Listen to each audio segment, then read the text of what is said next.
سلام بینندگان عزیز، شما برنامه اخبار آزادی را از استودیوی مرکزی رادیو مستقیما تماشا میکنید. گردانندگی برنامه امروز دوشنبه 17 دکبر را من عبدالله اشرف برداشت دارم. حالا مرور میکنیم به سرخطی موضوعهای برنامه.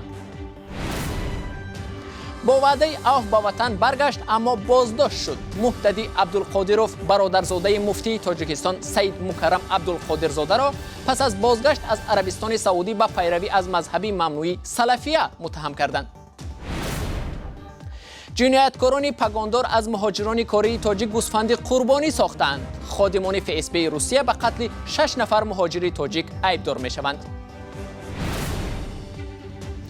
شهرت پیشین گروهی رقصی زیبا را برمیگردانیم. زیبا امینزاده در سن 70 سالگی دوباره به تمرین رقاصه های انسمبل زیبا پرداخت.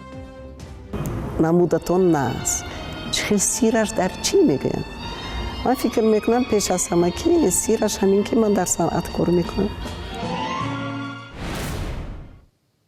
برنامه را با خبرهای تاجیکستان شروع میکنیم. مهتدی عبدالقادروف برادرزاده مفتی تاجیکستان سید مکرم عبدالقادرزاده بازداشت شده است. مقامات تاجیکستان او را به سلفیگرایی متهم می‌کردند و عبدالقادروف 4 سال اخیر در عربستان سعودی به سر می‌برد. پایان ماه نوامبر او با وعده عفو شدن به تاجیکستان برگشت، اما مهتدی پس از چند روزی بود و باش در تاجیکستان از سوی کارمندان مقامات حفظ حقوق بازداشت و به حبس گرفته شد. چرا مهتدی دوباره بازداشت شد و مقامات حفظ حقوق او را به چی عیبدار میکنند؟ تفصیلات موضوع در گزارش همکارم زرانگیزی نوروزشاه. مهتدی عبدالقادروف برادرزاده رئیس شورای علمای تاجیکستان سید مکرم عبدالقادرزاده از جانب مقامات انتظامی بازداشت و نسبت او با ماده 307 پریم 1 قسم 2 پرونده باز شده است. او با دعوت عمومی در به عمل برآوردن فعالیت اکستریمیستی یعنی در همکاری با سازمان ممنوع تندروی سلفیه عیبدار دانسته می شود. مهتدی عبدالقادروف در بازداشت است حالا و تحقیقات در نسبت او جریان دارد. یک منبع آگاه روز 17 دکبر به رادیو آزادی گفت مهتدی عبدالقادروف پسر برادر مفتی تاجیکستان سید مکرم عبدالقادرزاده روز 29 نوامبر زمان بازداشت شد که وزارت کارهای داخله پس از سنجش قضیه همکاری با سلفیه رهایش نمود. این منبع افزود خود همان روز او دوباره از جانب مقامات بازداشت و در نسبتش عیب اعلان کرده شد. مهتدی عبدالقادروف 4 سال به این طرف در عربستان سعودی به سر می برد و از جانب مقامات تفتیشاتی با جرم همکاری با سلفیه عیبدار بود و در پیگرد قرار داشت. مقامات وزارت کارهای داخلی با او در تماس شده مسئله بازگشتش را در میان میگذارند و با نوشتن یک توضیحنامه بیگناهی خود را اثبات نموده با آمدنش از عربستان سعودی پس از بررسی از طرف مقامات رها کرده می شود. این منبع میگوید بعد بازداشت دوباره حالا مهتدی عبدالقادروف با وکیل مدافع تأمین است و از او حمایت حقوقی میکند. سید مکرم عبدالقادرزاده در صحبت با رادیو آزادی خبر بازداشت برادرزاده‌اش را تصدیق و یا تکذیب نکرد. نشان دوران شوروی در مرکز شهر دوشنبه که بیش از 1 سال قبل برکنده شد و نشان تاجیکستان در کنار قصر ملت همکنون جای گرفت. حالا صاحبکار به شهرداری دوشنبه پیشنهاد کرده است که این موضع را از حساب خود آباد میکند. در این نقطه رمزی شهر دوشنبه که قبلا از آن چون نقطه صفر نام برده میشد چه ساخته خواهد شد؟ تفصیلات موضوع در گزارش همکارم برات یوسفی. مقامات شهرداری دوشنبه بنیاد پایه و تیری 18 متری برای یک ساعت بزرگ در مرکز پایتخت را شروع کرده است. این پایه و تیری ساعت بزرگ دقیق در جای پایه و تیری گرب تاجیکستان شوروی بنیاد می شود. مقامات شهرداری دوشنبه می گویند سرمایه گذاری این پایه و تیری ساعت بزرگ یک صاحبکاری محلی است. خودی ساعت در جمهوری ترکیه ساخته می شود. اطراف آن پایه گلگشت می شود. قرار است بنیاد پایه و تیری ساعت در مرکز دوشنبه ماه مارس سال آینده 2019 به انجام رسد. پایه و تیری گرب تاجیکستان شوروی قبلا در این مکان بود که سال 1949 با استقبال 20 سالگی جمهوری تاجیکستان شوروی بنیاد شده بود. Центром столицы всегда был нулевой километр. مرکز پایتخت همیشه کیلومتری صفر بود.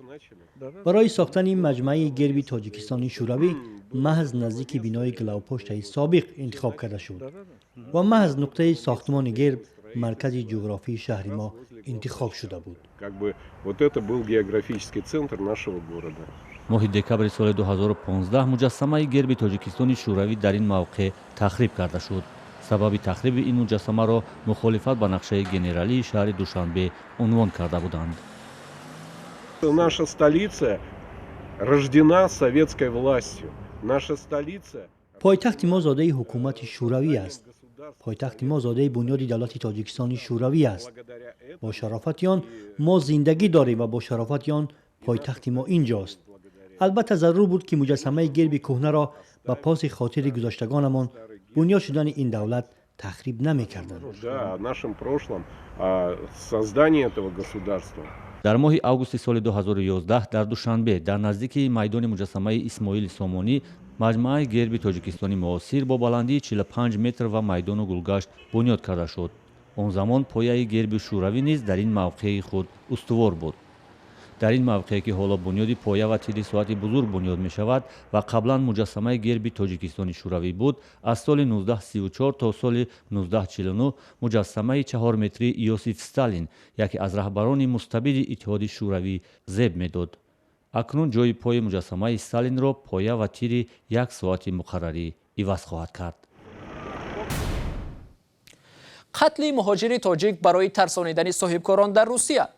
додгоҳи ҳарбии минтақаи Урали Русия мурофиаи додгоҳии мавсум ба бандаи ФСБ дар Тюменро оғоз кард.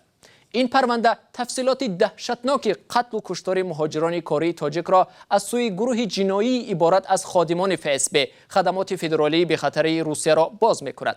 аз ин гурӯҳи 6 нафарӣ айни замон танҳо 1 нафар дар курсии айбдорӣ нишастааст. тафсилоти ин мурофиа ва кушторҳои даҳшатбори муҳоҷирони кории тоҷик дар Русия дар гузориши ҳамкорам Хиромон Бақозода. дар додгоҳи ҳарбии минтақаи Урали Русия мурофиаи додгоҳии парвандаи мавсум ба бандаи ФСБ дар Тюмень дар ҳоли анҷомёбӣ аст. ин гурӯҳи ходимони ҳифзи қонуни Русия дар куштори 53 нафар гумонбар мешаванд. қарор аст ҳукми додгоҳ дар рӯзҳои наздик содир шавад. ин гурӯҳи ҷиноие ки соли 2008 аз ҷониби снайпери ФСБ капитан Владимир Гилев ташкил шудааст, аз 6 нафар иборат буд, вале дар курсии айбдоршавандаҳо ҳоло танҳо 1 нафар, Алексей Каратков, ҳузур дорад. боқи аъзои гурӯҳ ё дар боздоштгоҳ дар шароити мармуз даргузаштанд ва ё дар фирор ҳастанд. ба ҷуз Гилев дар ҷиноятҳои мудҳиш Евгений Гладких, прапорщики ФСБ, Александр Кобылин, мураббии самбо ФСБ, Сергей Зазуля, афсари полис ва Сергей Сиников, 1 нафар шахси бекор гумонбар мешаванд. тафтишот тавонист 7 куштори аз ҷониби ин гурӯҳ содир шударо ошкор кунад. аз 7 қурбонии ин гурӯҳи ҷиноӣ аксаран иборат аз ходимони ФСБ 6 нафарашон шаҳрвандони Тоҷикистон буданд ки ҳамчун муҳоҷири корӣ дар Русия қарор доштанд. бандаи ходимони ФСБ дар Тюмень муҳоҷирони кории тоҷик қишре аз ҳама беҳуқуқ ва завфпазир дар Русияро мавриди ҳадаф қарор медод. бинобар шаҳодати Каратков соли 2010 ӯ ҳамроҳонаш як муҳоҷири кории тоҷикро боздошт ва ба ӯ костюм пӯшонида ба хотири тарс додан дар назди як тоҷири сокини Тюмень ин муҳоҷири тоҷикро қатл карданд. пас аз қатли муҳоҷири тоҷик дар пеши чашми ин соҳибкор аз ӯ 10 миллион рубл тамаъ карданд. додситон аз додгоҳ хостааст ки ба ҷуз аз Алексей Каратков ҳамаи дигар аъзои гурӯҳи ҷиноиро ба ҳабси якумрӣ маҳкум кунанд. додситон гуфт ки Алексей Каратков ба хотири ҳамкорӣ бо тафтишот ба 24 соли зиндон маҳкум шавад. қатлу куштори хориҷиён аз сӯи ходимони амният дар қаламрави худи Русия хатм намешавад. Русия дар чанде аз кишварҳои пасошӯравӣ низ чандин пойгоҳи низомӣ дорад ки афсару ҳарбионаш дар ин кишварҳо гоҳо даст ба латукубу куштори мардумонӣ бумӣ мезанад. чунин як ҳодиса дар шаҳри Гюмрии Арманистон рух дод ки дар он ҷо пойгоҳи низомии Русия мустақар аст. як зани роҳруби 57-солаи арманитабор дар наздикии ин пойгоҳ пас аз латукуб шудан аз сӯи низомии рус шадидан маҷрӯҳ гашт ва дар беморхона ҷон дод. тафсилоти мавзӯъ дар гузориши ҳамкорам Искандар Хоҷамирзода. Аноҳид Гукасян мотам дорад. ӯ мегӯяд модараш Ҷулиета Гукасян ки роҳруби кӯчаҳои назди пойгоҳи низомии Русия дар шаҳри Гюмрии Арманистон буд, 2 декабр кор рафту дигар барнагашт. ӯ меафзояд бо нигаронӣ ба ҷустуҷӯи модараш баромада буд. جانورین میلیتیای آفتون نلافتیمسته ماشین پلیس به نزدم آمده از آن یک افسر بیرون شد. او گفت میدانی مادرت را لطوکوب کردند. من به شفاخانه رفتم. اینقدر زده بودند که چشمانش سیاه و دیگر به خود مانند نبود. همان لحظه آرزو داشتم که کور شوم و این حال را نبینم. بعد چند جولیتا گوکاسیان از تأثیر لطوکوب جان داد.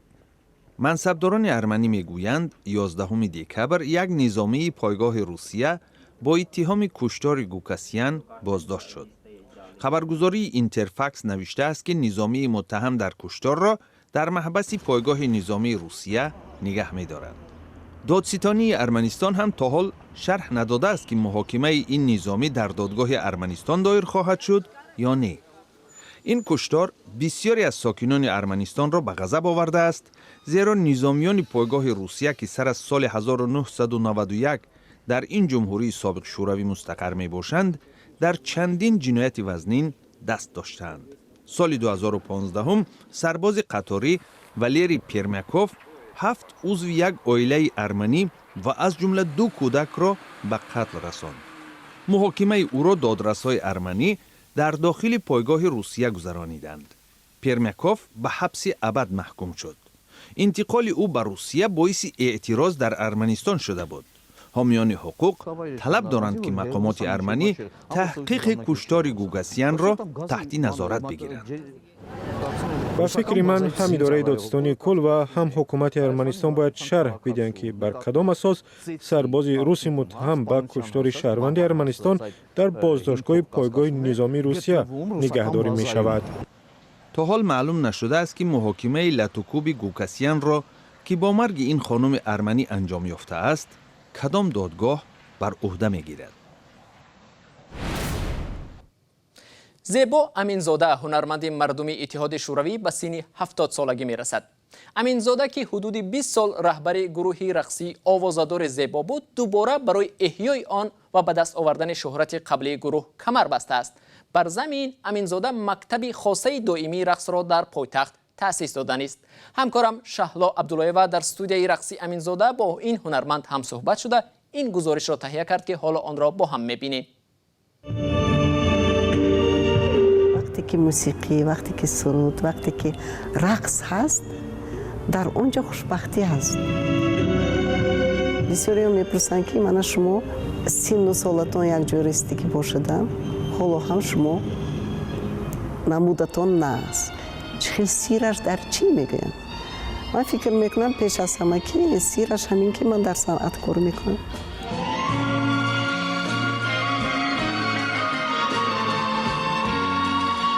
فقط کار، نه تنها استعداد. اگر استعداد باشد و کار نباشد، اگر راهی درست که نروند موفقیت نمیشود. بعضی ها فکر میکنند که من талант دارم، استعداد دارم، مثلا خدا من به دادگی پس رفتن میگیرن، بالای خودشون به کار نکنن. اگر این هر روزه مشق، برای همین میگویم که گپ کم کردن در کار کردن در کار.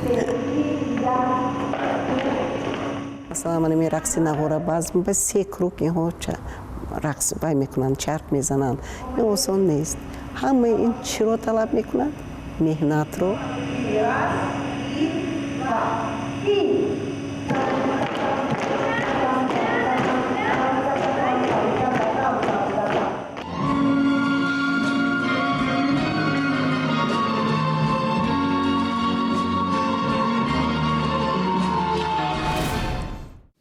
این گزارش آخری برنامه امروز بود. شکل پوره آن را میتوانید در سامانه www.azadi.org تماشا کنید. صحیفه های ویژه ما در شبکه‌های اجتماعی فیسبوک و ادنا کلاسیک نیز برای شماست.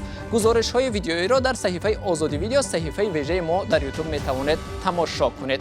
صبح پگاه شما را در نوید بامدادی منتظر هستیم. تا آن وقت خدا حافظی هر یکی شما.